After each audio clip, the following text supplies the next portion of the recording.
ஆகி ஆள் என்ற ஓர் வார்த்தை உண்டானதே. காதல் என்ற மந்திரத்தின் மாயம் என்ன, கல்லும் முள்ளும் இப்போது பூவானதே.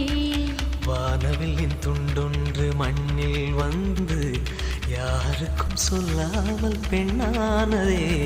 தென்மேற்கு பருவ